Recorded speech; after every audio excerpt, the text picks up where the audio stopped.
Good morning. Thank you for the opportunity. My name is Nikos Karalabidis. I'm the director of Greenpeace Greece. Since we all agree that we need to go through an energy transition and we need the latest by 2050 to be CO2 neutral. Actually, it's 2040, but let's agree on 2050. And I hear again and again the term, let's be realistic. After 30, 35 years of discussion, we still ask ourselves to be realistic on the transition. I have a simple question.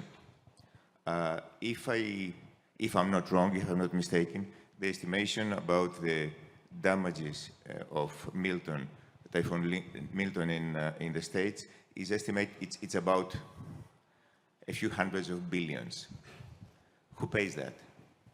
Because if it's 20% of that is due to climate change, this is attributed to the ones that contribute to climate change. And this is fossil fuels, not citizens, not governments.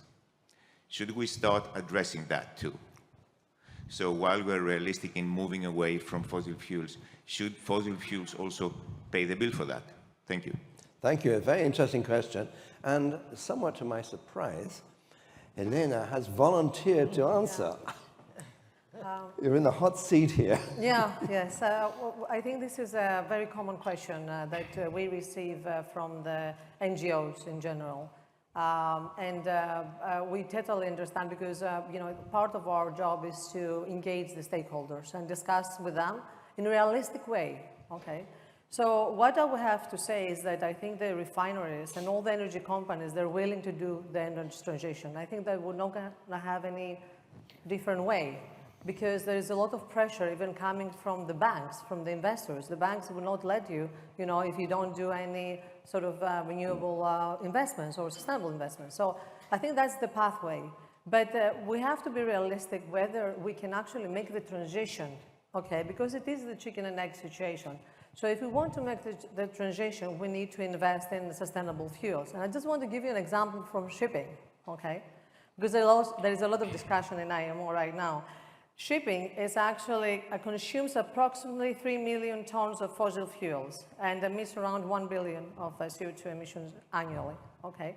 And in order to replace the fossil fuels in shipping with green methanol, which is the most dominant, let's say, fuel at the moment, we need 636 million tons per year, okay? The projections for the green methanol for 2027 is 10 million. 10.6 million, okay? So we have a lack basically of, quite a lot. If, let's say, the shipping industry needs to be completely decarbonized, okay, and, let's say, leave the fossil fuels, all right, we need to have sustainable fuels. And it's going to be impossible to have sustainable fuels for the capacity that, is required. And I have another example from Dr. Stopford, which is an economist, as you know, in the shipping industry. What he said recently is that to fuel a mega container ship, we will need the daily energy produced by 36 wind turbines costing $1.1 billion, which have an operating expense of $100,000 per day and can produce 400 tons of green methanol per day, which is equal to the daily consumption of a large container ship running on methanol. And that is one ship. Okay, so. Thank you. Mocha, yes, there's a gentleman here. And the microphone is coming, I think, just in the center here.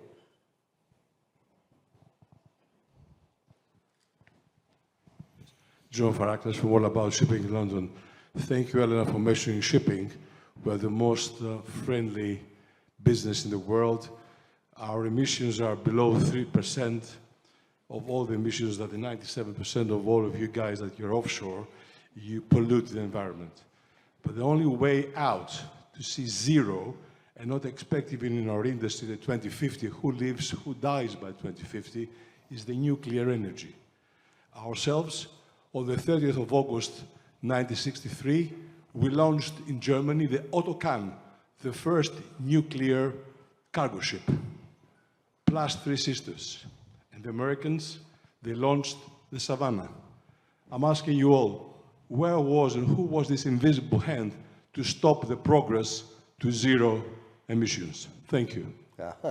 Very interesting question. I'm not sure it demands an answer because I think we know what you mean by that invisible hand. I presume you mean the oil industry and the lobby. So. Okay, Helena. Yeah, nuclear is definitely an option, okay? But of course, I mean, now we have so many other fuels and to look into. We still need to have regulation in place. And of course, this is something that has to come either from the EU or from the IMO, as John said. I must say that the problem with shipping, for instance, they don't have one standard fuel. And this is the problem with the refineries, and this is one with the energy companies like us, okay? This is the problem we have. Where to invest? You know, in which market? When the market doesn't know what sort of fuel or, you know, they want, or energy, let's say, power they want, you know, or what is affordable for them, then it's also very difficult for us. So for instance, in shipping, you have the ammonia, the green methanol, the hydrogen, the electrification, the LNG then, and you have, you know, nuclear now, okay? So once, let's say, the industry decide in one or two, then we will be in a position, along with the governments, along, let's say, with other stakeholders, to start investing towards that direction. That makes sense. Otherwise, we just like, you know, we swim without knowing where we go, okay? So it's very difficult equation, I must say. Sure, without sort of government regulation. Well, yes. Panagiotis, you wanted?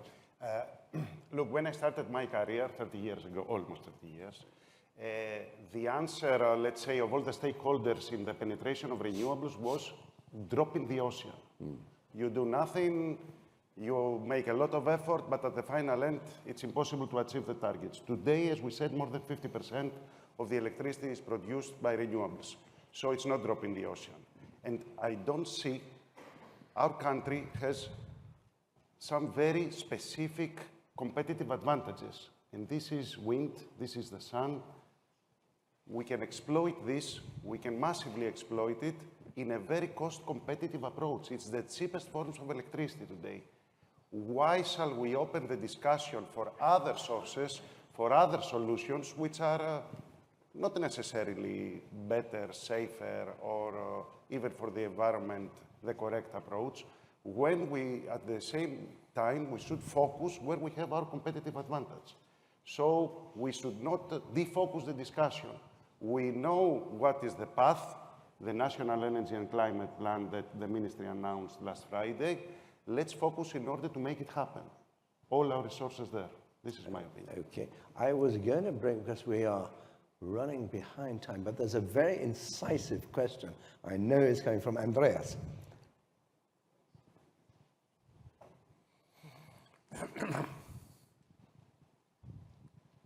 I'm going to disappoint you, John. It's not a question, but actually an attempt to reply to the nuclear question. Ah, excellent. If I may, very briefly, the International Energy Agency actually, which every year tries to provide a transition timeline in terms of different forms of ways of engaging energy and reducing carbon emissions.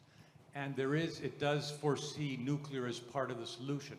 But it's only a small part, and we have a broad array of different energy sources in that engagement. One of the problems with nuclear is the large-scale projects involved with very long timelines, often overruns in cost, which make it very expensive. So that in terms of the timeline that we're trying to approach, it's going to be difficult to scale up nuclear, even if you're a pro-nuclear in terms of it's being part of the solution. The small modular are on the table, but it'll take time for them also to reach a level of standardization.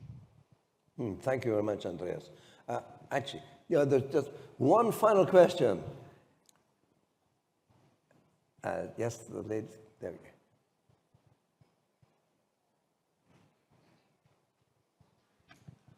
Thank you so much.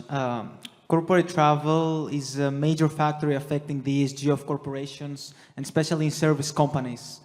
So to what extent should companies, especially multinational ones, take responsibility for reducing the environmental impact, like reducing carbon emissions, etc., of their corporate travel? Thank you. And I know that Yes. every one of you has got Yes. your own private jet. So No. We are, no, just to say that this is one of the application for the reduction, but we, in the Italgas group, for example, we have a very strict plan to reduce our emissions, which is in our everyday activity. We are also reducing the consumption of gas, just to, of electricity, whatever. I mean, Not it's quite- only with the travel, we travel a lot, at least between the two countries, but in every single action, and we have experienced reduction close, in some cases close to 20%, in other in electricity, and also for we have big fleets of cars because of the activities spread on the territory.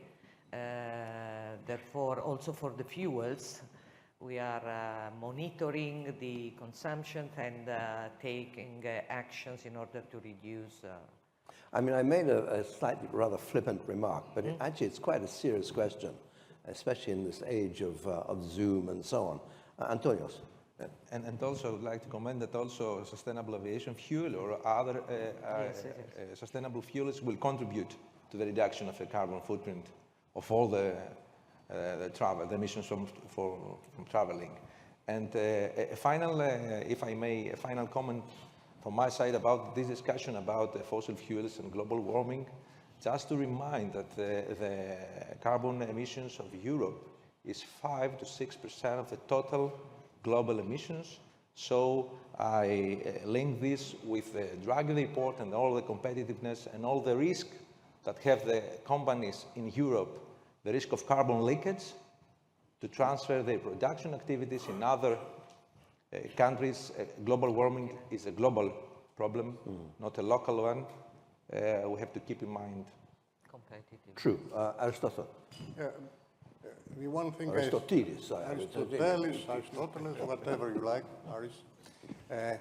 It's a sensible question, but I would say let's concentrate on priorities. Let's start from the heavy polluters. Okay, planes are polluters, but in Greece, we have to cope first with the heavy polluters. We have to phase out the lignite. We have to go and make interconnection to the island and close all these dirty factories which at this time burn diesel to electrify. Let's concentrate on the electrification of the economy first, and we are in a good position to do that because we have all these advantages of sun and wind, the best wind potential in the Mediterranean. And let's go then to hard-to-abate industries, which are the cement factories or the refineries, and make them possible to bury their CO2 beneath the surface of the earth. We have a program, the CCS, which will consume so much CO2 as maybe all the aviation in Greece together and more, in Europe, or probably. So Yeah, although- let's concentrate on priorities. I hope you're right about CCS. Carbon capture and storage has been around as a budding technology for a long time, and yet it still hasn't yet been scaled up to. In Britain, you are in a good way to scale up this We're project. trying. You try, and we try in the Mediterranean. Yeah. We are the only country who has a project of CCS which will create some maybe 4 billion euro investment, both in the hard-to-abate industries and Energean, which is the operator of the storage. Ladies and gentlemen, to my shame, we are now 14 minutes over time. So I think this panel, excellent, deserve a huge round of applause. Thank you very, very much.